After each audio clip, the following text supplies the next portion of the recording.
ಜಯತ್ವಂದೇವಿ ಚಾಮುಂಡೆ ಜಯಭೂತಾಪಹಾರಿಣಿ ಜಯ ಸರ್ವಕತೆ ದೇವಿ ಕಾಳರಾತ್ರಿ ನಮೋಸ್ತುತೆ. ಓಂ ಭಾರತೀ ಕರುಣಾಪಾತ್ರಂ ಭಾರತೀ ಪದಭೂಷಣಂ ಭಾರತೀ ಪದಮಾರೂಢಂ ಭಾರತೀ ತೀರ್ಥಮಾಶ್ರಯೇ. ಹರಿ ಓಂ. ಸಂಸ್ಕಾರ ಕಾರ್ಯಕ್ರಮಕ್ಕೆ ತಮ್ಮೆಲ್ಲರಿಗೂ ಆದರದ ಸುಸ್ವಾಗತ. ನಿನ್ನೆ ಹೇಳ್ತಾ ಇದ್ವಿ ಕಲಿಸ್ಕೊಳ್ಳೋದು ಹೇಗೆ, ಅದರ ಮಹತ್ವ ಏನು ಅಂತ. ಅದಕ್ಕೂ ಮುಂಚೆ ಗಮನಿಸಬೇಕಾಗಿದ್ದು ಅಂದರೆ ಬಡಿಸ್ತಕ್ಕಂಥ ವಿಧಾನ. ಬಹಳಷ್ಟು ಮನೆಗಳಲ್ಲಿ ಒಂದು ಪದ್ಧತಿ ಗಮನಿಸಿ, ನಾನು ಅನ್ನ ಅಥವಾ ಇನ್ಯಾವುದೇ ಒಂದು ಉಳಿದ ವ್ಯಂಜನ ಮಾಡಿರ್ತಕ್ಕಂಥ ಪಾತ್ರ ಸಮೇತ ತಂದು ಬಡಿಸ್ತಕ್ಕಂಥದ್ದು. ಅದು ತಪ್ಪು. ಅಡಿಗೆ ಮಾಡಿರ್ತಕ್ಕಂಥ ಪಾತ್ರೆಯಿಂದ ಇನ್ನೊಂದು ಪಾತ್ರೆಗೆ ಅದನ್ನ ಬಗ್ಗಿಸ್ಕೊಂಡು ಅದಕ್ಕೆ ಹಾಕ್ಕೊಂಡು ತಂದು ಬಡಿಸ್ಬೇಕೇ ಹೊರತಾಗಿ ಯಾವುದೇ ಮಾಡಿರ್ತಕ್ಕಂಥ ಪಾತ್ರ ಸಮೇತ ತಂದು ಬಡಿಸ್ತಕ್ಕಂಥದ್ದು ಸರಿಯಾದ ಲಕ್ಷಣವಲ್ಲ. ಮಾಡಿರ್ತಕ್ಕಂಥ ಪಾತ್ರೆ ಪಾವಿತ್ರತೆ ಮತ್ತು ಅನ್ನ ದೇವತೆಗೆ ಅದರಿಂದ ಅವಮಾನ. ಅನ್ನವೇ ಆಗ್ಬೋದು ಅಥವಾ ಉಳಿದ ಯಾವುದೇ ಒಂದು ವಸ್ತುಗಳೇ ಆಗ್ಬೋದು, ಸಾಂಬಾರೋ ಪಲ್ಯವೋ ಸಾಸಿವೆಯೋ, ಮಾಡಿರ್ತಕ್ಕಂಥ ಪಾತ್ರೆಯಿಂದ ಬೇರೆ ಬಳಸಲಿಕ್ಕೆ ಒಂದು ಸಪ್ರೇಟ್ ಆದ ಪಾತ್ರೆ ಇಟ್ಕೊಳ್ತಕ್ಕಂಥದ್ದು. ಆದರೆ ಬಹಳಷ್ಟು ಜನ ಮಾಡಿರ್ತಕ್ಕಂಥ ಪಾತ್ರೆಯಲ್ಲೇ ತಂದು ಬಡಿಸ್ಬಿಡ್ತಕ್ಕಂಥದ್ದು ಬಹಳಷ್ಟು ಕಡೆ ಗಮನಿಸಿದ್ದೀನಿ. ಹಾಗೇನೆ ಊಟಕ್ಕೆ ಕೂತಿರ್ತಕ್ಕಂತಹ ಮಕ್ಕಳಾಗ್ಬೋದು ಅತಿಥಿಗಳಾಗ್ಬೋದು, ಆ ಪಾತ್ರೆಯನ್ನು ನೀನು ಎಷ್ಟಿದೆ ಅಲ್ಲಿ ಅಂತ ಗಮನಿಸ್ತಕ್ಕಂಥದ್ದು. ಇದೆರಡು ದರಿದ್ರ ದೇವತೆಗೆ ಬಹಳ ಪ್ರಿಯವಾದಂತಹದ್ದಂತೆ. ದಾರಿದ್ರ್ಯ ಆ ಮನೆಯಲ್ಲಿ ಶಾಶ್ವತವಾಗಿರುತ್ತೆ. ಊಟ ಮಾಡತಕ್ಕಂಥ ವ್ಯಕ್ತಿ ಮನೆ ಯಜಮಾನ ಆಗ್ಬೋದು ಅಥವಾ ಮಕ್ಕಳಾಗ್ಬೋದು, ಬಂದಿರತಕ್ಕಂಥ ಅತಿಥಿಗಳಾಗ್ಬೋದು, ಬಡಿಸ್ತಾ ಇರ್ತಕ್ಕಂಥ ಪಾತ್ರೆಯಲ್ಲಿ ಇನ್ನೆಷ್ಟಿದೆ ಅಂತ ಗಮನಿಸ್ತಕ್ಕಂಥದ್ದು ಮತ್ತು ಆಹಾರ ತಯಾರು ಮಾಡಿರ್ತಕ್ಕಂಥ ಪಾತ್ರೆಯನ್ನೇ ತಂದು ಬಡಿಸ್ತಕ್ಕಂಥದ್ದು ಬಹಳ ದೊಡ್ಡ ಮಟ್ಟದ ದುರಭ್ಯಾಸ. ನಮ್ಮ ಸಂಸ್ಕಾರಕ್ಕೆ ಸಂಸ್ಕೃತಿಗೆ ವಿರೋಧವಾದಂಥದ್ದು. ಆ ಬಡಿಸ್ತಕ್ಕಂಥ ರೀತಿಯಲ್ಲೂ ಕೂಡ ನಿಮ್ಮ ಮನೆಯಲ್ಲಿ ಗಂಡ ಮತ್ತು 2 ಮಕ್ಕಳು 3 ಜನ ಒಟ್ಟಿಗೆ ಕೂತಿದ್ರೆ 3 ಜನಿಗೆ ಸೇರಿಸಿ ಒಂದೇ ಸಾರಿ ಅನ್ನ ಬಡಿಸ್ತಕ್ಕಂಥದ್ದು ನಿಷಿದ್ಧ.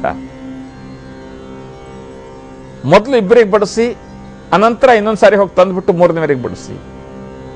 3 ಸಾರಿ ಬಡಿಸ್ತಕ್ಕಂಥದ್ದು 3 ಎಲೆಗೆ ಒಂದೇ ಸಾರಿ ಒಂದೇ ಪಾತ್ರೆಯಲ್ಲಿ ಅನ್ನ ತಂದು 3 ಎಲೆಗೆ ಬಡಿಸ್ತಕ್ಕಂಥದ್ದು ಶ್ರಾದ್ದ ಕ್ರಿಯೆಗಳಲ್ಲಿ ಮಾತ್ರ.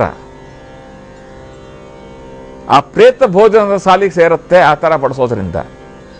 ಫಸ್ಟ್ 2 ಎಲೆಗೆ ಬಡಿಸಿ, 2 ತಟ್ಟೆಗೆ ಬಡಿಸಿ, ಆಮೇಲೆ ಇನ್ನೊಂದು ಸಾರಿ ತಂದುಬಿಟ್ಟು 3ನೇದಕ್ಕೆ ಬಡಿಸಿ. ಒಂದೇ ಸಾರಿ ತಂದು 3ಕ್ಕೂ ಬಡಿಸಿ ಹೋಗಬೇಡಿ. ಇನ್ನು ತಟ್ಟೆಯಲ್ಲಿ ಊಟ ಮಾಡತಕ್ಕಂತಹ ಪದ್ಧತಿ ಬಹುತೇಕ ಎಲ್ಲರ ಮನೆಗಳಲ್ಲೂ ಈಗ ಸಾಮಾನ್ಯ.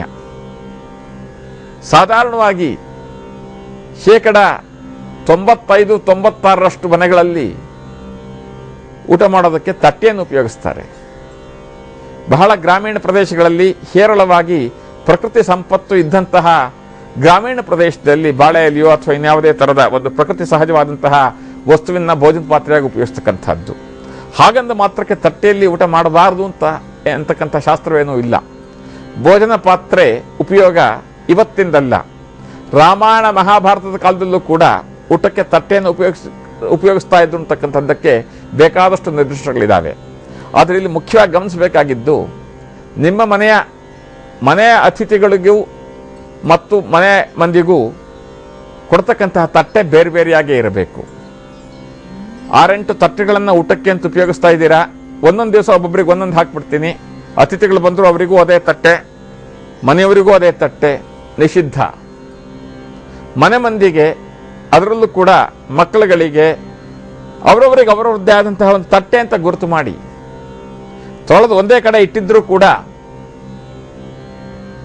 ನಿಮ್ಮ 2-3 ಮಕ್ಕಳಿದ್ರೆ ಅವ್ರಿಗೆ ಬೇರೆ ಬೇರೆ ತಟ್ಟೆಯನ್ನು ಇಡ್ತಕ್ಕಂಥ ಅಭ್ಯಾಸ ಆರೋಗ್ಯಕ್ಕೂ ಒಳ್ಳೆಯದು, ಜೊತೆಗೆ ನಿಯಮ ಶಾಸ್ತ್ರ ಸಂಪ್ರದಾಯಕ್ಕೂ ಸರಿಯಾದಂಥದ್ದು. ಮತ್ತು ಅತಿಥಿಗಳ ತಟ್ಟೆ ಯಾವುದೇ ಕಾರಣಕ್ಕೂ ಮನೆ ಮಂದಿಗೆ ಬರಬಾರ್ದು, ಮನೆ ಮಂದಿಯ ತಟ್ಟೆ ಅತಿಥಿಗಳಿಗೆ ಹೋಗಬಾರ್ದು. ಇದು ಬಹಳ ಉತ್ತಮವಾದಂತಹ ಸಂಸ್ಕಾರ. ಇಲ್ಲಿ ಮುಖ್ಯವಾಗಿ ಗಮನಿಸಬೇಕಾದಂಥ ಎರಡು ಅಂಶ. ಒಂದು, ನಾವು ಊಟ ಮಾಡತಕ್ಕಂಥ ಎಂಜಲ್ ತಟ್ಟೆ ಅದನ್ನು ನೀರು ಹಾಕಿ ತೊಳೆದು ಎಷ್ಟೇ ಸ್ಟೆರಿಲೈಸ್ ಮಾಡಿದ್ರೂ ಕೂಡ ಅದು ಎಂಜಲ್ ತಟ್ಟೆ ಅಂತಕ್ಕಂಥದ್ದು ಒಂದು. ಅದರಲ್ಲಿ ನಾವು ದೇವರ ನೈವೇದ್ಯ ಮಾಡಲ್ಲ. ಅದೇ ಥರನೇ ಬಂದಿರತಕ್ಕಂತಹ ಅತಿಥಿಗಳಿಗೂ ಕೂಡ ನಮ್ಮ ತಟ್ಟೆಯನ್ನು ಹಾಕೋಲ್ಲ. ಒಂದು ಭಾವನಾತ್ಮಕವಾದ ಭಾವನೆ ಇಲ್ಲೇನಿದೆ ನೋಡಿ, ಭಾವನಾತ್ಮಕವಾದಂತಹ ವಿಷಯ. ಅತಿಥಿ ದೇವೋಭವ ಅಂತಂದ್ವಿ. ಅವರಿಗೆ ನಾವು ಒಂದು ವಿಶೇಷವಾದಂತಹ ಗೌರವ ಮತ್ತು ಪೂಜ್ಯ ಸ್ಥಾನವನ್ನು ಕೊಟ್ಟಿರ್ತೀವಿ. ನಾವು ಊಟ ಮಾಡಿದಂತಹ ತಟ್ಟೆಯನ್ನು ಅವರಿಗೆ ಕೊಡ್ತಕ್ಕಂಥದ್ದು ನಿಷಿದ್ಧ. ಇನ್ನು ವ್ಯಾವಹಾರಿಕವಾಗಿ ಗಮನಿಸಿದರೆ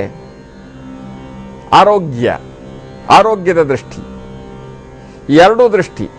ಇನ್ನು ಸಂಸ್ಕಾರಯುಕ್ತವಾಗಿ ನೋಡಬೇಕು ಅಂತಂದ್ರೆ ಈ ಎಲ್ಲ ಸಣ್ಣ ಸಣ್ಣ ನಿಯಮಗಳು ಬಹಳ ಮುಖ್ಯ. ಇಂಗ್ಲಿಷ್ನಲ್ಲಿ ಒಂದು ಮಾತಿದೆ, ಹೌಸ್ ಅಂಡ್ ಹೋಮ್, ಮನೆ ಮತ್ತು ಗೃಹ. ನೀವು all of you should live at home, not at house. ಅವಾಗಿಂತ ಸಣ್ಣ ಸಣ್ಣ ವಿಚಾರಗಳು ಕೂಡ ಬಹಳ ದೊಡ್ಡ ಮಟ್ಟಕ್ಕೆ ನಿಮಗೆ ಉಪಯೋಗಕ್ಕೆ ಬರಕ್ಕೆ ಸಾಧ್ಯವಾಗುತ್ತೆ. ನೀವು ಉಪಯೋಗಿಸ್ತಕ್ಕಂತಹ ಯಾವುದೇ ಥರದ ನಿತ್ಯ ಬಳಕೆಯ ವಸ್ತುವೇ ಆಗಲಿ, ಅತಿಥಿಗಳಿಗೆ ಅದನ್ನು ಉಪಯೋಗಿಸಿ ಕೊಡ್ತಕ್ಕಂಥದ್ದು ಅಶಾಸ್ತ್ರೀಯವಾದಂಥದ್ದು, ಸುಸಂಸ್ಕೃತದ ಲಕ್ಷಣವಲ್ಲ ಅದು. ಆ ಊಟದ ತಟ್ಟೆಯಲ್ಲೂ ಕೂಡ ಇಷ್ಟು ನಿಯಮ ಇದೆಯೇ ಅಂತಕ್ಕಂಥ ಆಶ್ಚರ್ಯ ಬರ್ಬೋದು ನಿಮಗೆ. ಖಂಡಿತವಾಗಿ ತಟ್ಟೆಯನ್ನು ಕಮಚಿಡಬಾರದು ಅಂತ ಹಾಗೆ ಹೇಳಿದ್ನೋ, ಈ ತಟ್ಟೆ ಮಿಕ್ಸ್ ಆಗಬಾರದು ಜಾಸ್ತಿ. ಇನ್ನು ಈ ಅಪಾರ್ಟ್ಮೆಂಟ್ಗಳಲ್ಲಿ ವಾಸ ಮಾಡತಕ್ಕಂಥವರಲ್ಲಿ ಒಂದು ದೊಡ್ಡ ದೌರ್ಭಾಗ್ಯ ಏನಪ್ಪ, ಅವರಿಗೆ ಸಪ್ರೇಟ್ ಸರ್ವಿಸ್ ಏರಿಯಾ ಇರತಕ್ಕಂಥದ್ದು ಬಹಳ ಕಡಿಮೆ. 80% ಫ್ಲಾಟ್ಗಳಲ್ಲಿ, ಅಪಾರ್ಟ್ಮೆಂಟಿನಲ್ಲಿರ್ತಕ್ಕಂಥ ಮನೆಗಳಲ್ಲಿ ಅವರಿಗೆ ಅಡುಗೆ ಮನೆಯಲ್ಲೇನೆ ಪಾತ್ರೆ ತೊಳೆಯುವಂಥ ವ್ಯವಸ್ಥೆಯೂ ಇರುತ್ತೆ. ಬೇರೆ ಇಂಡಿಪೆಂಡೆಂಟ್ ವಿಲ್ಲಾದಲ್ಲಿದ್ದ ಹಾಗೆ ಸಪ್ರೇಟ್ ಆದಂತಹ ಒಂದು ವ್ಯವಸ್ಥೆ ಇರೋದಿಲ್ಲ. ಇನ್ನು ವಿಲ್ಲಾಗಳಲ್ಲೂ ಕೂಡ ಆಧುನಿಕತೆಯ ಒಂದು ಮೆರುಗು ಕೊಡಬೇಕು, ಅದಕ್ಕೊಂದು ಮಾಡರ್ನ್ ಟಚ್ ಕೊಡಬೇಕು ಅಂದ್ಬಿಟ್ಟು ಆ ಸರ್ವಿಸ್ ಏರಿಯಾ ತೆಗೆದುಬಿಟ್ಟು ಡಿಶ್ ವಾಶ್ ಅಂತ ಮಾಡಿಕೊಂಡು ಕಿಚನ್ನಲ್ಲೇ ಪಾತ್ರೆ ತೊಳಿತಕ್ಕಂಥ ವ್ಯವಸ್ಥೆ. ಅಡುಗೆ ಮನೆಗೆ ಬಹಳ ದೊಡ್ಡ ಪಾವಿತ್ರತೆಯನ್ನು ಕೊಟ್ಟು ಅದನ್ನು ಬಹಳ ಒಂದು ಸಣ್ಣ ಪದದಿಂದ ಕರೆದ್ರು ಮಡಿ ಅಂತ. ಮಡಿ ಕೇವಲ ಯಾವುದೇ ಒಂದು ಜನಾಂಗಕ್ಕೆ ಸೀಮಿತವಾದಂತಹದ್ದಲ್ಲ. ಮಡಿ ಅಂತ ಕೂಡ ಇದೆ ಏನಪ್ಪ ಬ್ರಾಹ್ಮಣರದ್ದೇ ಅಂತ ನಾವು ಪ್ರಶ್ನೆ ಬರ್ಬೋದು. ಈ ಮಡಿ ಅಂತಕ್ಕಂಥದ್ದು ಎಲ್ಲ ಮನುಷ್ಯ ವರ್ಗಕ್ಕೂ ಕೂಡ ಇರತಕ್ಕಂಥದ್ದು. ಮಡಿ ಅಂತಂದು ಮಾತ್ರಕ್ಕೆ ಬ್ರಾಹ್ಮಣರಿಗೆ ಮಾತ್ರ ಸೇರಿದ್ದು ಅಂತಕ್ಕಂಥ ಭಾವನೆ ಇದ್ದರೆ ತಪ್ಪದು. ಮಡಿ ಅಂತಂದ್ರೆ ಏನು, ಎರಡು ತರದ ವಿಶೇಷವಾದ ಅರ್ಥ ಹೇಳಿದ್ದಾರೆ ನೋಡಿ. ಒಂದು, ಅಲ್ಲಿ ಭ್ರಾಂತಿ ವಿಶೇಷ ಅಂದ್ರು. ಇನ್ನೊಂದು ಕಡೆನಲ್ಲಿ ಸ್ವಚ್ಛತೆ ಅಂತಂದ್ರು. ನಾನು ಈ ಬಟ್ಟೆ ಎಲ್ಲ ಎಷ್ಟೇ ಗಲೀಜು ಮಾಡ್ಕೊಂಡು ಬಂದು ನಾನು ಮಡಿ, ನಾನು ಬ್ರಾಹ್ಮಣ ಅಂತಂದ್ರೆ ಅದಕ್ಕೆ ಅರ್ಥ ಏನಿದೆ? ಸ್ವಚ್ಛತೆ ಅದು ಬಹಳ ಮುಖ್ಯ. ಆ ಅಡುಗೆ ಮನೆಗೆ ಆ ಪವಿತ್ರತೆ ಕೊಟ್ಟರು. ಆ ಪವಿತ್ರತೆ ಯಾಕೆ ಕೊಟ್ಟರು? ಅಲ್ಲಿ ಇಡೀ ಸಂಸಾರದ ನಿರ್ವಹಣೆಗೆ ಬೇಕಾದಂತಹ ಆಹಾರವನ್ನು ತಯಾರು ಮಾಡತಕ್ಕಂತಹ ಪವಿತ್ರವಾದ ಸ್ಥಾನ. ಪೂಜಾ ರೂಮಿಗೆ ಎಷ್ಟು ಮಹತ್ವ ಕೊಡ್ತೇವೋ ಅಡುಗೆ ಮನೆಗೂ ಅಷ್ಟೇ ಮಹತ್ವ ಕೊಡಬೇಕು ನಾವಲ್ಲಿ. ಯಾವುದೇ ತರದ ಆಹಾರ ನೀವು ಅಲ್ಲಿ ಬೇಯಿಸಿ, ಶಾಕಾಹಾರಿಗಳಾಗ್ಬೋದು, ಸಸ್ಯಾಹಾರಿಗಳಾಗ್ಬೋದು, ಮಾಂಸಾಹಾರಿಗಳಾಗ್ಬೋದು, ಬಟ್ ನಿಮ್ಮೆಲ್ಲ ತರದ ಆಹಾರಕ್ಕೂ ಕೂಡ ಅದರದ್ದೇ ಆದಂಥ ಪವಿತ್ರತೆ ಇದೆ. ಮಾಂಸ ಬೇಯಿಸಿದ ಮಾತ್ರಕ್ಕೆ ಅಲ್ಲಿ ಪವಿತ್ರತೆ ಇಲ್ಲ ಅಂತಕ್ಕಂಥದ್ದು ತಪ್ಪು. ಅವರವರಿಗೆ ಅದ ವಿಶೇಷತೆ, ಅವರ ಆಹಾರ ಪದ್ಧತಿ. ಆದ್ದರಿಂದ ಆ ಪವಿತ್ರತೆಗೆ ಭಂಗ ಬರದೇ ಇರುವಂತಹ ಒಂದು ರೀತಿ ನೀತಿಗಳನ್ನು ನಾವಿಲ್ಲಿ ಕಾಪಾಡಬೇಕಾದ್ದು ಅತ್ಯವಶ್ಯಕ. ಬನ್ನಿ, ಇದರ ಬಗ್ಗೆ ನಾಳೆ ಇನ್ನೊಂದಿಷ್ಟು ಬೆಳಕು ಚೆಲ್ತಕ್ಕಂಥ ಪ್ರಯತ್ನ ಪಡ್ತೀನಿ. ಸಮಸ್ತ ಸನ್ಮಂಗಳಾನಿ ಭವಂತು.